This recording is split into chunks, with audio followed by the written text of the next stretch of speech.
Patrick, before we get into the sticky notes, I gotta know, the Liberal government has announced what you think is a good idea, and I just can't wait. I gotta dig into it because I'm just shocked that you said good idea and Liberal government in the same sentence. So please tell us more. Well, listen, at a high level, I think it's a good idea. Now, as much as I have my political views, I try and remain quite agnostic. Oh, really? It's just hard to be agnostic when you got a federal government like we do that screws up as much as they do, and a leader that does what Trudeau does. So, having said all of that, they did make an interesting move, which is around housing and developing housing, and to actually create a kind of what they, I think, referred to as wartime housing idea, where they're going to take basically pre-designed homes and put them up. And the reason I like the idea is, JG, it was just a little while ago, I shared that same concept with you, is why don't they just go to basic fundamental homes, make them nice, make them current, make them efficient, hit all your ESG targets and do all of the things. The qualifier I had is do them in a factory setting, so that really all you're doing is setting them up on site. You're assembling on site.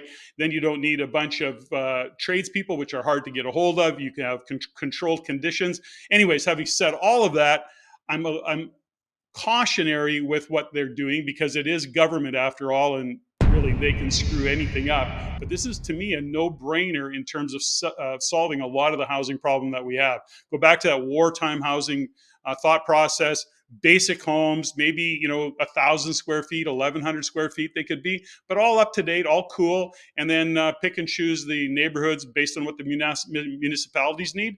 But I think it's doable if they can pull it off. Again, I'm a little bit worried about the bureaucracy. The bureaucracies, you mean? Yeah, I understand, Patrick. But let's fetch this idea a little forward here, which is, so how does this get executed? Do you see? So is it local contractors that are building this? Is the government offering investors? Or are you talking about the government financing and funding housing the same way they do in Singapore? By the way, there's a ton of that goes on in other countries. How do you see this rolling out, Patrick? I'm curious. Well, they don't get into details yet. So that's why I'm saying it's cautious optimism, because the idea and the concept, I think, is really sound. I could be a little bit cynical with the government as opposed to skeptical, but I'm cynical because their track record is they won't pull it off, and it'll cost 3 times what it should cost. Well, that's And for sure. that's Listen, the issue. you can always count on them screwing it up, Patrick. But that's not my question. I understand they don't know how to do it. If they knew how, they would have done it. Maybe not. Anyways, point is this: is I want to mastermind with you right here, live on the air. How should they do it in order to pull this off? That's my question. How would you do it if you were the fearless leader of this country, and it was, Mr. Patrick Francie up there that was, our fearless leader? How would you pull off this kind of program in order for it to actually be executed and actually be successful? Because at the end of the day, this ain't worth the paper it's printed on unless it's properly executed and makes a fundamental difference. And I'm curious to see, and I love the idea. The question is, how can we make it, so that it's executable and a really good idea? What are your thoughts? I have some thoughts, so I want to know your thoughts. Well, as I've said before, at high level, based on what I think we could in fact pull off, is that we would do them in a factory setting. So in other words, we have the space, we create the space, and that could be empty warehouses. I don't care what it is, but convert space into a, kind of like the manufactured home concept, or even actually you could probably use a manufactured home supplier today and kind of help them reconfigure or whatever that looks like. But the point is, bring it into a factory setting, which is totally doable. It is being done. It has been done, where you don't need the level of trades on site to do some of the things that need to be done, because you can actually do it under controlled conditions in the factory, where you have trades guy directing and setting it up, so that in fact it's just a labor force that is actually hammering, doing what they need to do, but it doesn't require a whole bunch of trades guy on site. So that's the first part of it. Secondly is that it is flatbed and then assembled on site. Once you have the location, you're going to go out and have a whole different team getting locations set up, whatever those locations, were they going to be basements or no basements, whatever that might be. But ultimately, that's how I would do it. Factory setting, you don't need as much skilled labor to do it, and controlled conditions and controlled costs. I think at a high level, that's the direction I would go. I like what you're saying, Patrick, and I want to go just a couple steps deeper into this, which is, first and foremost, I think where the government needs to do here is, number one, I think this could be a great source of jobs across the country. I mean, these are manufacturing jobs at the end of the day. That's what construction is. Construction is manufacturing jobs. You're just building homes. You're manufacturing homes. That's what this could be for this country. And I think those are higher paying jobs. These are high paying jobs. I think it's fantastic. And that's definitely something that could go forward. Where I think the government needs to do where they can play a really key role is two things. Number one is to set the proper narrative, Patrick. So far, what the government's been doing in terms of narrative is setting the wrong narrative. They've been vilifying investors like you, like me, like this community. They've been vilifying them. They've been doing everything they can to discourage investors from investing in real estate. Unbelievable. Unbelievable. That's what's been happening. I think that's got to be corrected, and the narrative has to be aligned to help us solve this housing crisis. Because if you unleash the right narrative and get us all us investors going in the same path, that's where you're going to solve this problem, I think. So I think the narrative is really important, and I think the incentives are really, really important. And right now, both are against us as investors, and we want nothing to do with it. But if you can fix the narrative and get the incentives right, which means low cost borrowing alternatives, which right now is impossible to get low cost alternative. It's a great time to be introducing those kinds of incentive to get everybody aligned and rowing in the right direction. And then I think you will build and organize this kind of program. And I'll give you another good example on incentives. It's like grants. If you had the right grants for investors to build a manufacturing facility in order to manufacture these things, that's what's going to work. The government should not be building homes. I want to be very clear. If that's their plan, they're going to fail. Governments can't build homes. 100%. 100%. So I think there's a couple things, it doesn't even have to be a grant. It could be a tax incentive. It could be all sorts of different ways of structuring it. But I want to say something around the narrative. First and foremost, the narrative that is happening is around investors is unbelievable. And, a lot of that is in fact driven by government, different MPs, because they're not going to take responsibility for the mess they've created. The problem with our housing in terms of an overarching picture is that it's very nuanced. There's a lot of different issues that are causing the housing challenges, from early interest rate, low interest rates, to now out of control immigration. Or I want to say it's out of control because it's not being managed well. So we know we need immigration, but how they're bringing people in, the filter process, if you will, or the application process, are they being strategic? No. So we've got immigration, we've got low supply, we've got high demand, we've got interest rates that were historically low. Now we've got high debt, high interest rates. Listen, there's so many things that are impacting real estate. When we look at the cause of the challenges we face, investors are so far down the list, they don't even rank. So that's my view of it. But it's funny, and we've proven this stat many, many times, Patrick, that the Canadian regular investor, like you, like me, like everybody who owns a couple rental properties, we make up the majority of the rental pool here in Canada. We are the ones that's going to solve this problem. They as in the government, we have to all get on the same page, on the same wavelength, in order to solve this together. And I think the right incentives will go a really, really long way. I like your idea of tax incentives are great. Grants are phenomenal. Borrowing options are phenomenal as well. The government can and should facilitate borrowing options for us to be able to build this stuff. Patrick, how many investors could you name right now off the top of your head that would love to build an extra 5, 10, 15, 20, 30 rental units if it was facilitated, and if it was easier to do so, they all would do it? 100%. And this goes back to what I've said many times, and I know you're the same way, is we don't mind paying taxes. It's what people or what our government's doing with our tax money that's driving me crazy. When we look at the list of priorities that this country has in terms of housing alone, let alone infrastructure and healthcare and the rest of it, the way we're spending hundreds of millions or sending hundreds of millions outside the country, or even billions, is just, I'm left, I don't know, incredulous, if that's the right word, that how the hell do you justify and how do you prioritize when that money flowing out of country not as an investment, not even as a loan, and as gifts. And it just drives me crazy. And then, of course, how much money and energy we're putting into climate action, which, again, I don't have to debate climate action. I think it's important. But when I look at the list of priorities, really, look at what Canadians are doing right now, JG. They're having to prioritize where they spend money. And many homes are literally having to do that because of how challenging it is to make those high interest payments. Our government, on the other side, on the other hand, is like, there is no budget. Whatever budget they wrote, it's like, throw that away. We'll pay attention to it later. Anyways, I rant, I go off. Back to housing. I think the idea is good. Whether they can pull it off or not, if it's the government that's going to take it all on, 100% it's set up to fail. But I think the idea is great. Absolutely. Ladies and gentlemen, welcome to another episode of Rein It In, number 29. And it's going to be a good one, as you heard from that opening topic. Patrick's excited about the Liberal government. That may be a little too far, but I got 4 more sticky notes to go through. 1, we're going to talk about the macroeconomics and a current market update. Number 2, we're going to talk about the Toronto market, how it's different and very, very going in a different direction than what's happening in Alberta, what's happening in Calgary, what's happening in Edmonton. And then our final sticky note for today, we have a cautionary tale for Alberta. Mr. Alberta is ringing the bell himself. Get ready. It's going to be a great show.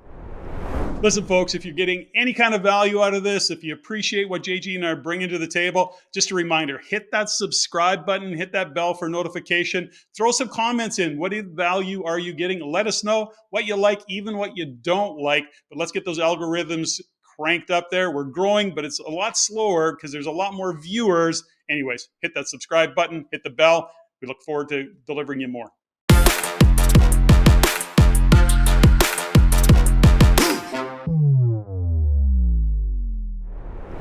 All right, Patrick, for our first sticky note, we're talking about macroeconomic updates, and we have a plethora of charts. I feel like using fancy words today because you started the show by using the word incredulous. I feel like fancier now that I've heard the word. So I'm going to say we have a plethora of charts in this episode.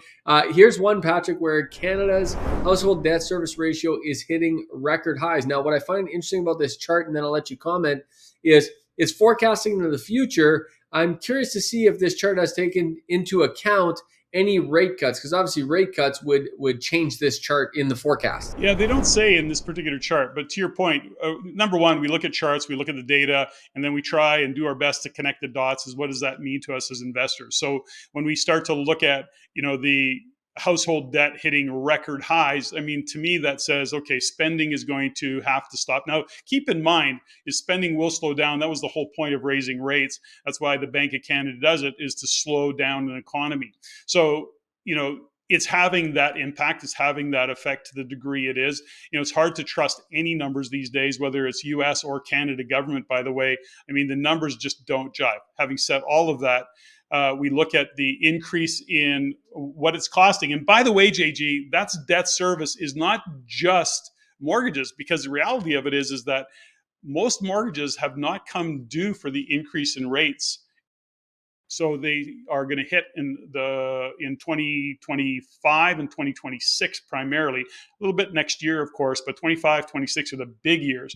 So then it'll be a case of have the rates come back. All to say this is when you've got that amount of money going to service debt, it means you have less disposable income, less income to spend in driving an economy. Is it possible, Patrick, that the Bank of Canada was being super, super smart? Yes, I use those 2 words there in the same sentence. Is it possible they were being super smart because they knew that by 2025, 2026, $900 billion in mortgages were going to be set to renew, and they had to get the big rate increase out of the way and then back down by 2025? Is it possible they're actually way smarter than we think? I think there's a little chance of that. I think that's a possibility, but I wouldn't go to the bank on that. So the point is that, we have to look at the lag, and what I think that we're going to start to see is the lag time that happens. And we talk about household debt there, JG, let's talk about government debt. We also have to consider that our debt service is, I think, $46 billion a year now just to service our debt. So when we look at debt service from a country point of view, as well as a household point of view, everything starts to contract, or let's put it this way, taxes will continue to rise in order to pay for all of the things that we're paying for, which just means that Canadians will have less money to spend one way or the other. Well, the answer to all of these problems, Patrick, as you know, is immigration. Bring in more immigration and solves all these problems. At least I think that's the current thinking. And as a result, this chart shows what all that immigration is doing actually to our GDP growth per capita, because GDP is not growing. In fact, GDP's last quarter just shrank. Which was the second quarter in a row, but then there was a revision. We'll talk about that in a second. But the point is that with all the immigration coming in and GDP essentially flatlining and decreasing, our GDP per capita is taking a kicking. It is. And, I'm not a big fan of comparing charts, Canada to other countries. It's just, there's a relevance part of it there. But when you look at what's happening, I think this speaks to leadership full on. That's how I look at it. Whether that's leadership from the Bank of Canada, leadership from our federal government, Chrystia Freeland, and of course Trudeau himself. It's not surprising that we're seeing the per capita GDP drop. Now, CPI is down 3.1 versus 6.9 in October. If you look at the October numbers, the November numbers should be out really, really soon. I don't think they're out yet, but they should be out very, very soon. What does this chart tell us, Patrick? Well, this chart to me is so misleading. Okay, we look at it and we go, oh, look at that. CPI is only 3.1%. They compare that. These, by the way, are over the last 12 months. So if you take and add that 3.1% to the top line number, that's what our GDP, or that's what our CPI has been up over the past 2 years. I guess the view of this chart, if you read that headline, is that we're only at 3.1%. Well, that's 3.1% on top of what it was last year when you compare that number. So over the past 2 years, and I can't quite read that top line number, just 6.9. It was 6.9% in 2022, and it was 3.1% in 2023. So that's a total of 9. It's actually 10%. 10%. 10% over the past 2 years. That doesn't include 2021. So again, when we look at these charts, everybody's celebrating 3.1. Again, our, Chrystia Freeland will come out and go, we've got this, or the Bank of Canada will go, anyways, it's a little bit, again, I'm having trouble not being cynical with all these things that are coming at us these days. But ultimately, we have to look at the chart for what it is. Well, and you're right. It's not that it's and listen, we know headlines, Patrick. They're written by journalists to sell newspapers and to sell viewership. But the fact is 3.1% is a heck of a lot better than 6.9%. But it's still gone up a lot in the last 2 years. There's no doubt. People are feeling the pinch, and when you combine inflation on top of the debt service, I think that's why. And we're seeing this across the economy, Patrick. As you know, I own a marketing agency, and the conversation with every single one of my clients in the last couple months has been, my gosh, it's just hard to get people off their wallet right now. Everyone is literally sitting on their hands, sitting on their wallet. No one is doing a whole lot. So I find that, that people are feeling the pinch. There's no doubt about it. But let's look at this, JG, for what it is. What we actually have been, I guess, programmed to think is that 2% inflation is a perfect target. Well, what people don't really take the time, and I don't think we've done a good job of even shining a light on it, is 2% per year is over 10 years, 20% plus, because it's more than that because it compounds. That's what I'm saying. So that's compounding. There's no way in hell that people's income have gone up 20+% over the past 10 years. Now, some have, but the majority have not, number one. Number two, the costs have, in fact, that's an average of 2%, and how they read CPI and the way they change the bucket around and all of that. So inflation has been much higher than that. So less disposable income, people are not spending as much. And I don't have a chart on it today, but what we know is that incomes have not come up to even meet the 2% inflation over, let's say, a 10-year period. Yeah, and I'm because I'm not nearly smart enough in my mind to figure out what 2% compounded for 10 years is. I asked ChatGPT to figure it out for me, and the answer is 21.9%, Patrick. 21.9%, just under 22%. Yeah.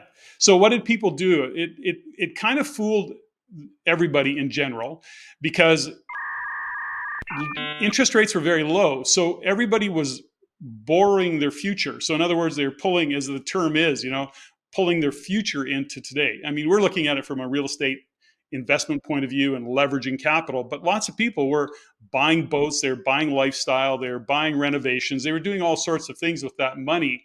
And so it looked like the economy's really moving. But as we know by the charts, it was debt driven. And we've shared that many times as Canada's economy is literally debt driven consumerism.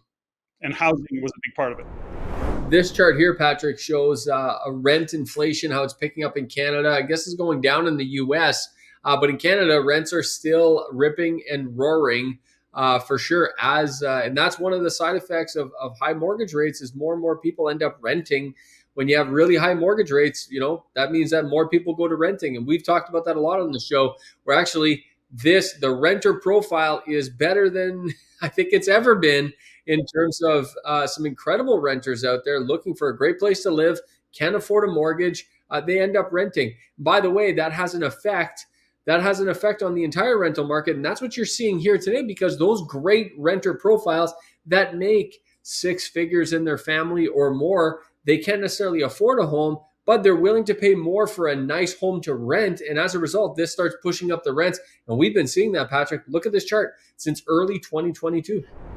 Yeah, 100%. And we've shared this many times, and this isn't going to change anytime soon. We'll hit that ceiling of, how high rents will go, and it'll be still driven very regionally. But ultimately, to your point, JG, people are bumping up against affordability, qualifications, interest rates. So what are they doing? They're renting. And there's a very limited supply of the right type of housing for renters. And so for investors who are paying attention, really taking advantage of the market right now, because we know there's deals out there, you've got a lineup of clients, and it's up to us as investors to accommodate those clients and be really clear on who our demographic is, where we're going to put our store, if you will, where we're going to put our business called this rental property, and the type of rental property we're going to buy. We have to think about all these headlines, all this data is wrapped around an investor mindset, not a home buyer mindset. And that's where it gets really challenging if you're just reading headlines. All right, Patrick, I want to move on to, I've been excited to talk about this the whole episode, and that is that we got Q3 GDP data came in, it was negative. Now, this actually got washed over because Q2 data was originally negative.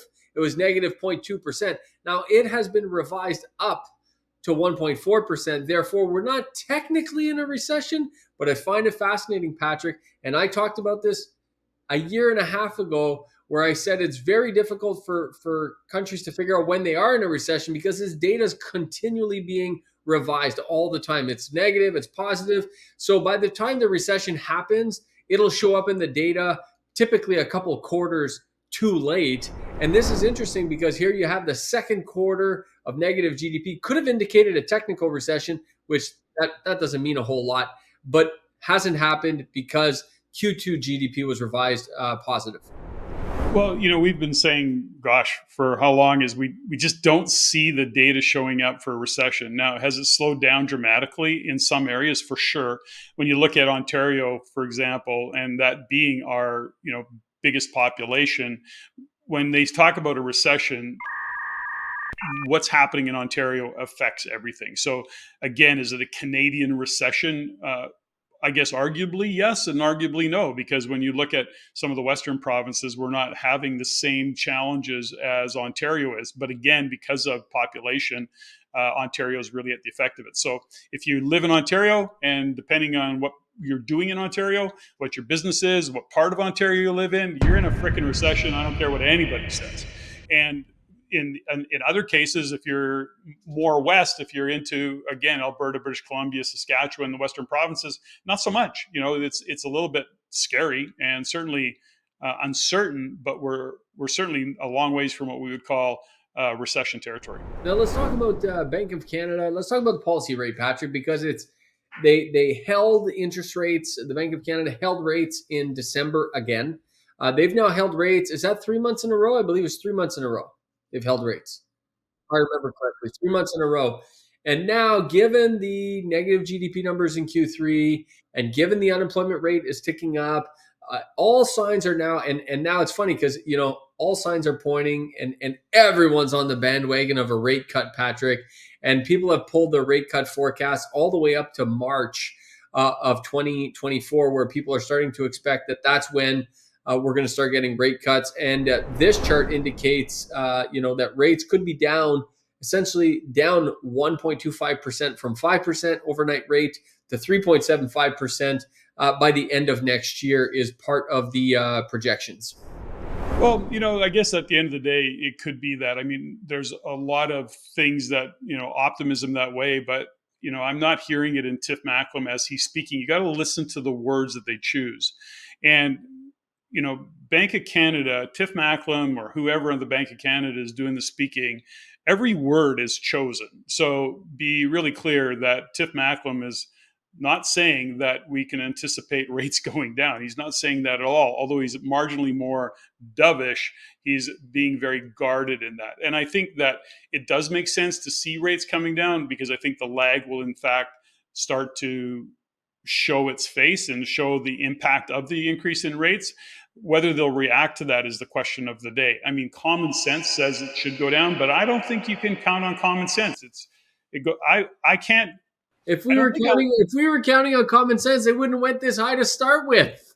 Well, they would have gone this high. I don't think that's the argument. I think the trust got broken down when the Bank of Canada, in terms of their competence and their skills and their abilities, it goes back to what I've said many times. Tiff Macklem looks into the camera and goes, Go spend. Rates aren't going up for a long time, at least 2023.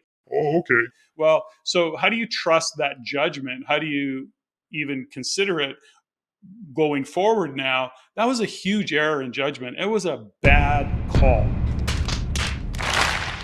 Full stop. And so for me, I'm being really guarded around any of it, because common sense doesn't apply here. So I'm saying I'm guarded. The market anticipates it. I would be a little bit cautious about the market. The market can be wrong.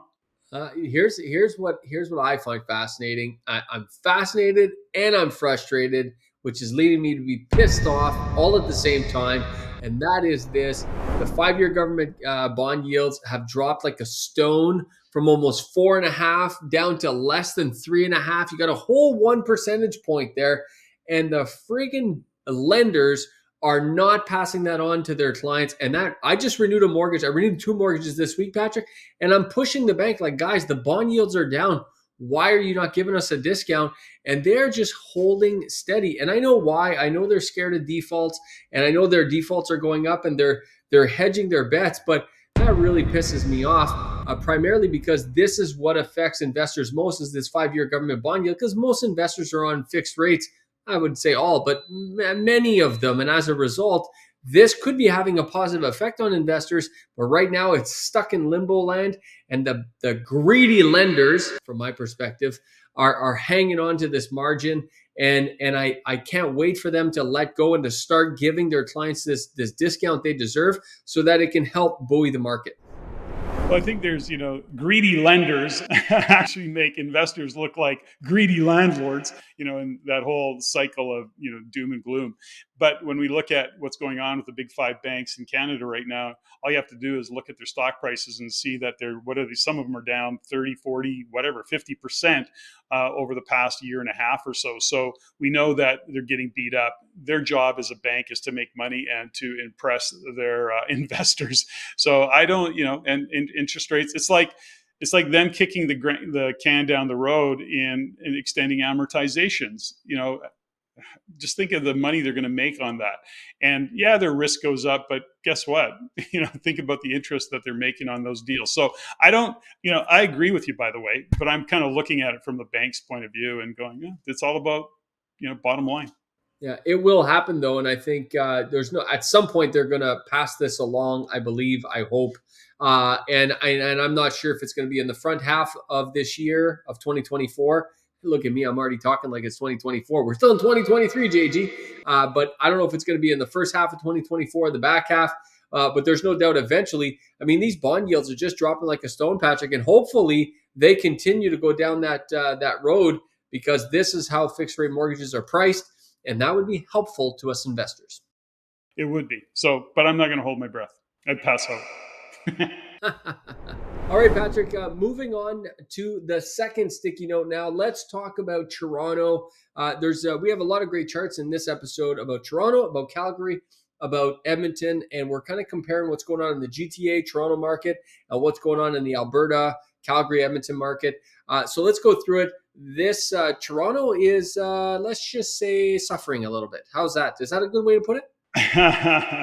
Yeah, something Toronto is struggling, particularly, in the condo market. Let's, call it for what it is. And there's a couple charts that really show that. And the condo market is just getting beat up right now.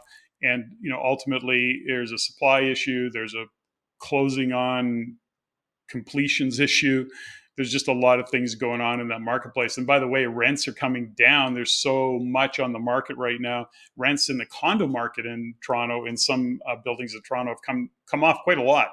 And so these are the issues that we're dealing with. And I think from an investor's point of view, within the REIN community, at least, JG, we've always made it really clear is that game is a game you can play if you really know what you're doing, and or you've got a great realtor behind you.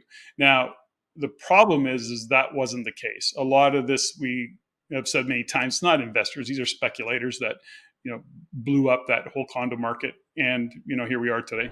Well, here's that chart, Patrick, you were talking about, which is months of inventory. Right now, the months of inventory are over 5 months, about 5.5 months of inventory. And this is the highest since the great financial crisis of 2008, where there was 6.5 months. So that's kind of where we're at. Now, there's one other time in 2012 where we got to 4.5. But other than that, Patrick, this is in fact the highest, in terms of inventory, months of inventory that we've had in the condo market. And we're seeing this kind of reverberate throughout, as you said, throughout the market, and a lot of people who speculated years ago, by the way, the deals that are closing now in 2023, this is speculation from 2018, 2019, Patrick. This isn't people that speculated a year or two ago. These projects are 3, 4, 5 years down the road. So these are decisions that people made in 2018 that are coming home to roost today. And that's important for investors watching this show to realize, because the decisions you're making today in the condo market, if you're buying pre-built, those decisions are going to come to roost in 2028. So you got to look that far out in the condo market, and that's not easy to do. No, it's not. And this goes back to what we just talked about with the Bank of Canada. This was, how many investors were even buying 3 years ago when rates were lower. And then again, Tiff Macklem, governor of Bank of Canada, looks into the camera and goes, rates will stay low for a very, very long time. So if you're making decisions based on that, which I think many did, you basically got sucker punched. And this is where the condo market was hot. We needed, and it was necessary. There was a lot of building going on. There was a lot of rental demand. There was a lot of demand overall. And, then the game changed. And so, what can you say about that? Speaking of building, Patrick, here's a great chart that shows housing starts specifically in Toronto. You can see, and what I find fascinating about this chart, two things, is how much rentals are up. Rentals are up significantly and have continued to power through. Single family is actually turned negative now. And of course, this is Toronto. We have to understand, Patrick, this is normal. I think this is a natural progression of the Toronto market. You just need density. You're not going to build single family homes in Toronto. There's no place to put them. You have to build either condos or rentals because there's just no place for the single family. And I think if you compare this chart, and we'll compare it to the Alberta chart and what's happening in Calgary, very, very different. We're out in Calgary. There's a whole lot more land mass. And this chart's completely different in Calgary because you do have room for those single families. Well, and this is where the mistakes are being made in Calgary. We'll get to that in a minute. But ultimately, to your point, JG, Toronto is Toronto. I mean, it's a whole ecosystem and a whole environment on its own. And within that, there's a lot of micro markets. So all to say this is Toronto's a very standalone kind of look, and rental market is what we need. But having said that, there's still a lot of supply that's now into the market. And by the way, I think the condo supply, I think you're going to see that months on market, a month or Months of inventory. Months of inventory. I think you're going to see it. We're going into, December, January, February, which are historically quieter months. I mean, people get interested, but I think you're going to see that months of inventory go higher. Is this a Patrick prediction right here, right now? Is this a Patrick prediction that months of inventory is going up? It's currently at 5.5. Patrick, where are you putting it? Give me a number. Give me a number. Are you going? Well, I think we're going to break 6%. I think we're going to break 6 months. I think we will break given 6 the time months. of year. All right, breaking 6 months. Patrick prediction. You've heard it here first, folks. Yeah, there you We're go. rated in. We're breaking 6 months of inventory on the condo market in Means Toronto. nothing.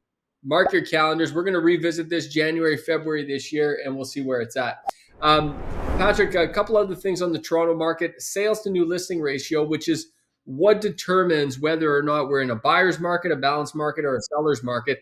I mean, we went from a rip-roaring seller's market, Patrick, and we have went so fast into a buyer's market. It's absolutely crazy. But I want to remind people, because 40% or less is a buyer's market, 60% or more is a seller's market, and anything in between is a balanced market. Check this out, though, Patrick. We've been in a seller's market for quite some time, but I do want to remind people, look how much it's gone up and down since 2021. You went into a seller's market, then you went into a buyer's market, then you went back into a seller's market, and now you're back into a buyer's market. So just want everyone to take a breath here, Patrick. People just freak out, and real estate is a long-term play. And this is something that will work its way through the system. But it's an emotional time right now for people, Patrick. There's a lot of freaking out going on. Well, I hope that people see that, we keep looking at the data around it. And, we have to keep looking at the information, not from a house buyer, a home buyer, but as an investor. So this buyer's market, JG, although this is about Toronto, you and I know because we spend so much time with DI Vault and we're looking at the technicals of many cities in Ontario. We start to realize that this is a buyer's market in other centers where there is great opportunities. And so if you're an investor, this is exactly the time that you should be looking for deals. So scary, I get it. But it's and it may even feel counterintuitive, but the reality of it is people, why are we chasing deals in the highest market? That's the energy, that's the emotion, right? So if we come back now, this is some great opportunities. And JG, I know that you've had the opportunity to get a couple of great deals done because of it. Well, you're absolutely right, Patrick. And in fact, even as recent as today, I had someone in my office talking about this fantastic deal where he was able to pick up a great mixed-use building that had some commercial, had some residential. He picked this building up for probably 10% under market. He figures he got a 10% discount on it. Plus, the seller was willing to offer a 65% VTB on the property at a below market interest rate. And I'm thinking, man, you would have died and went to heaven if you got that deal done 18 months ago. Today, those deals are out there everywhere, and everybody's sitting on the sidelines crying in their soup. It's not time to be crying in your soup. It's time to be out there doing deals. 100%. Okay, moving on to Calgary now, Patrick. We're going to compare. We just talked about Toronto and the Toronto market and what's happening there. Now let's compare that to what's happening in Alberta. Let's talk Calgary. Let's talk Edmonton. Right now, there's people feeling some a little bit of emotionality around the Calgary market, Patrick, because things are changing, let's say, in Calgary. And you have a cautionary tale about Alberta. We're going to get to that in a second. But you're actually cautioning investors. So don't spill the beans too early on that. But what's changing right now, Patrick, in Calgary? Well, I think there's a couple things. This goes back to, if you look at these charts and you start to see what we've talked about many times, which is the condo market in Calgary. And we know, and I know, that a lot of the money that's going into the Calgary condo market is out of province. A lot of individuals from the Toronto market, for example, who look at Calgary and everything looks like it's on sale. And I'm going to say again, that for those who are investing in Calgary condo market, if you're not working with a very experienced realtor who knows precisely the location of those condos and what's going on, I think you are setting yourself up for a lot of heartache into the future, depending on what your strategy is. Condos in Calgary, condos in Edmonton for rental units, I think they're just poor. They're bad. They're this high risk. So that's it. Check out this chart on year-over-year changes in new listings, Patrick. Look at the condo. Both of them are up, But look at Calgary, that blue one. Oh my gosh, it's crazy how much it's gone up. Yeah. And that's, we talked about this, gosh, we've been talking about it for 3 years, I think, JG. But, this is a kind of a repeating pattern of what happens in Alberta. It happened in Edmonton. Now it's happening in Calgary. And again, if you're not really clear, it's like I would never buy another condo in Edmonton, but I own a number of them now. And it's not that every single condo would be a bad investment. I just don't think you're going to get a great return. And I'm talking about Edmonton, but that pattern is going to be exactly the same in Calgary. Now, I want to draw your attention, folks, to this chart here, because this is what's interesting. If you look at this Calgary housing starts on a 12-month rolling, you can see how there's a lot more single family. If you compare that other segment we did, Patrick, where we talked about Toronto, condos were still quite high. Rentals had skyrocketed in terms of housing starts recently, like in the last 12 to 18 months. And single family kind of was dipping down. And look at Calgary, very different, where single family starts actually lead the way, then condos, then rentals, albeit rentals is way up here as well. And that's because some of the incentives that are in the market to build rentals right now. Again, this becomes, a difference in actually even municipal or provincial rules that are allowing building, and everybody's jumping on this bandwagon in Calgary because we know that there's so many people moving into that particular province. So this is early signs that saying, really, it's more of a cautionary. Let's pay attention to the supply that's coming on, because immigration and economy have actually got to continue. Because there is a chance you can have an overbuilding issue in any city, and Calgary is no exception to that. So we have to always be looking at what is the immigration, interprovincial migration, what's the uptake into that province. And I'm very, very optimistic. What Danielle Smith is doing is just brilliant in terms of leadership, and I think Alberta is going to do exceptionally well. But that to me is like, don't ignore that. You don't have to put it on the front burner, but don't ignore it. Know that that's what's going on, and we need to keep an eye on it. Danielle Smith for president? Is that what I just heard, Patrick? For prime minister, for sure. That's what I meant, prime minister. Check out this chart. I know you're a big oil fan. I know you have lots of predictions on oil, Patrick. I'm not sure if your predictions have come true yet, but if we wait long enough, I'm sure they will. Let's talk about oil production. This is a kind of an interesting chart of what's happening in Alberta for oil production. I think this may surprise some people. Well, yeah, I think it is. But really, we don't expect a lot of growth because they're kind of maxed out right now, given what is going on with pipelines and what they can do in terms of production. But we know that at this point, when you've got this kind of production, Alberta's economy is very, very healthy. That's all part of it. The good news around all of it is it's not the only thing that's driving Alberta's economy, but it's always good to see this because it also represents a lot of money coming into the province. So we generate a lot of revenue for the rest of Canada too. So, what can I say about that? Listen, Alberta floats the rest of the country, and Albertans always want us to know it. So let me just acknowledge it right here on the show. Yeah, okay.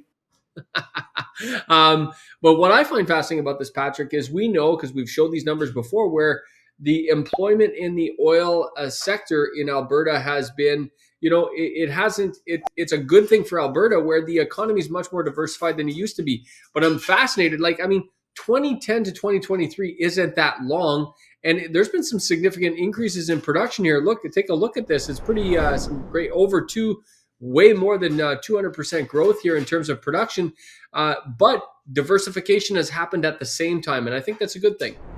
Well, it has happened, and that's the good news about what's going on in Alberta. The other thing about the oil industry right now, and I've said this before, is that the dynamics have changed with technology. So even the individuals who are working in the industry, you've got far more engineer-type brains that are in the industry, way more technology that are in this industry. So all to say this is that oil production is up. That's good news. It represents jobs, but the actual types of jobs that represents have changed dramatically. Now, let's just talk about Alberta's kind of general economy here. We see GDP in terms of the forecast and what we plan, or what the forecasters. This chart comes from ATB Economics. For the ATB team, we know is very, very good. 2023, 2024, 2025, Patrick. Definitely not what we saw in 2021, 2022, but to be expected.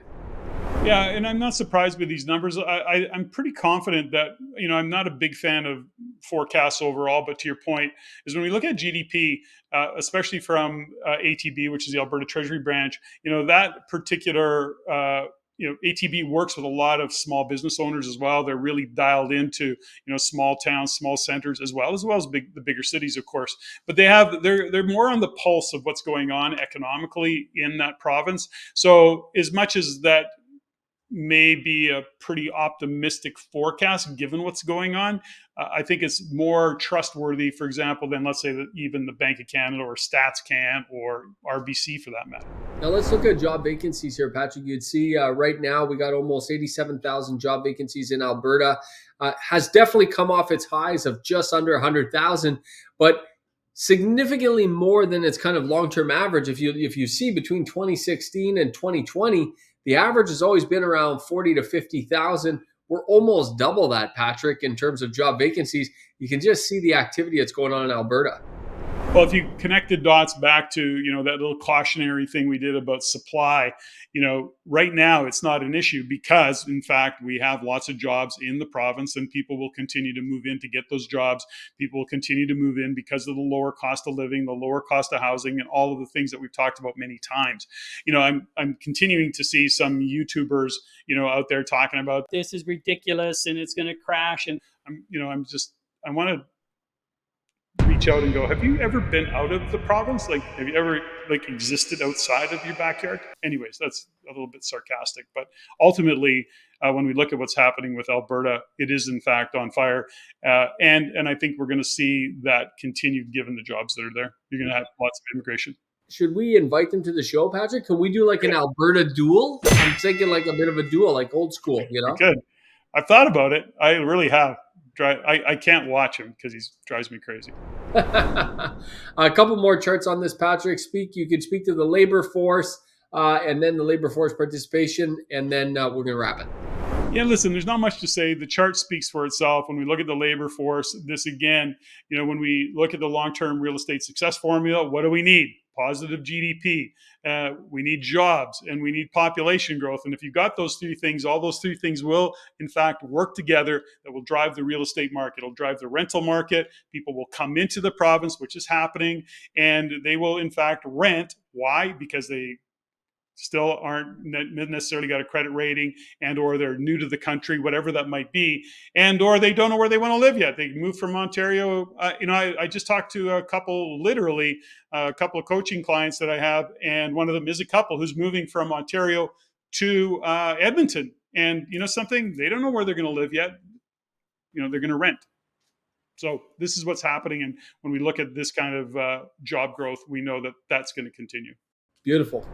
All right, Mr. Alberta, listen, you started the show, or at least I started the show, by telling people that you had a cautionary tale for Alberta. Now, as Mr. Alberta, if anybody needs to be issuing a cautionary tale, it's got to be you. So hit us up with this cautionary tale. What are you seeing that's making you a little bit nervous about Alberta? Because I got to say, in the last 2 years, I haven't seen a lot of nervousness from you in Alberta. It's been nothing but rose-colored glasses for you in Alberta. But now I'm starting to see a little bit of cautionary tale. So tell us more. Tell us more. Well, listen, something, when we look at data points, when we look at what's going on, we lift the hood and we look under the hood and say, what's going on here mechanically, right? So if we look at, number one, the units under construction, and we look under housing starts, we start to see a pretty dramatic increase. Now, the cautionary tale is this.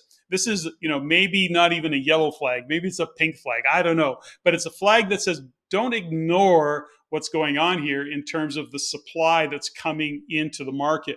Now, right now, Alberta's economy is very strong. We've got a ton of people moving into that province because there's jobs galore, which we've talked a lot about, because there's affordability galore, which we've talked about.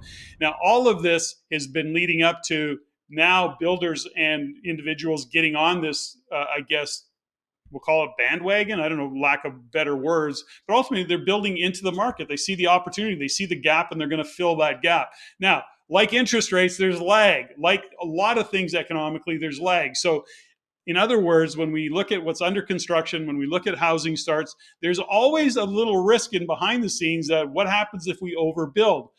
This goes back to, my always my stories about Edmonton condo market. When things were really rolling, everybody was building condos, and they were doing all of these these conversions, if you will, into condo units, because that was the demand. And all of a sudden that demand changed, and Edmonton was flooded with condos that nobody wanted to buy. What did they do with those condos? They started to rent them out because they had to get something for them. All to say is that when we start to see these little nigglies, in my experience, because I have seen it happen, I'm going, oh, I'm going to pay attention to that. It's not to say that we need to be freaked out by it. We need to be nervous about it. It's just know that underneath the hood, there's a little rattle that we got to pay attention to. Well, look at if you look, Patrick, from 2021, essentially just in the last 2 years, rentals, by this metric here, rentals went from just over 2,000 units to just over 9,000 units. That's more than 400% growth on the rental side of things. If you look at the housing starts for single family, they're up almost over 50%. Same with condos. So every category is up, and up significantly, from 50% all the way up to 400% in some cases.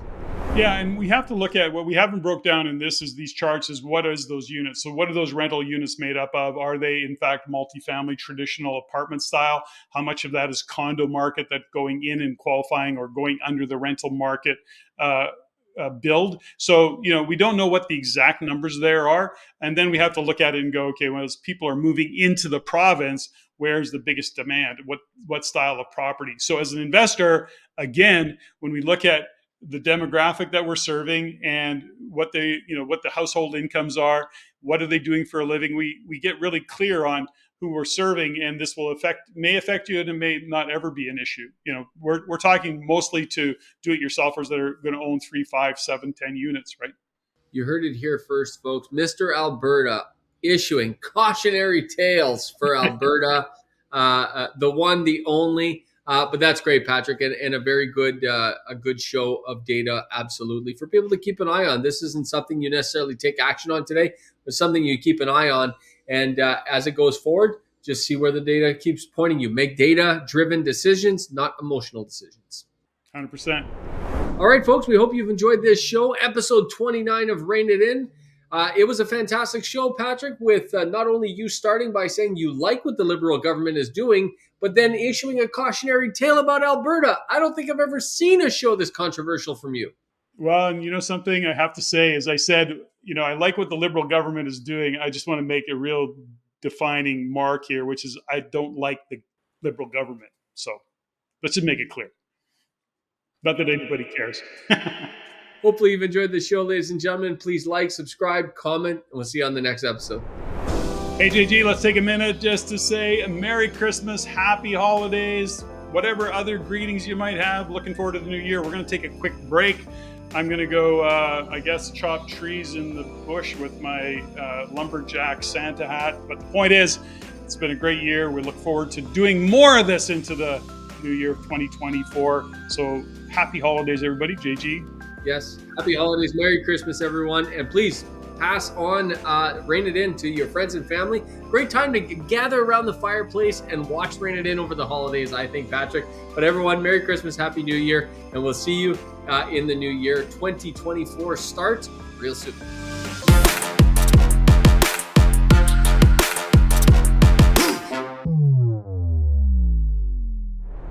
If you like what you learned here, go to the description below and subscribe for our free Insiders newsletter, where you can also stay up to date for our upcoming events and our courses.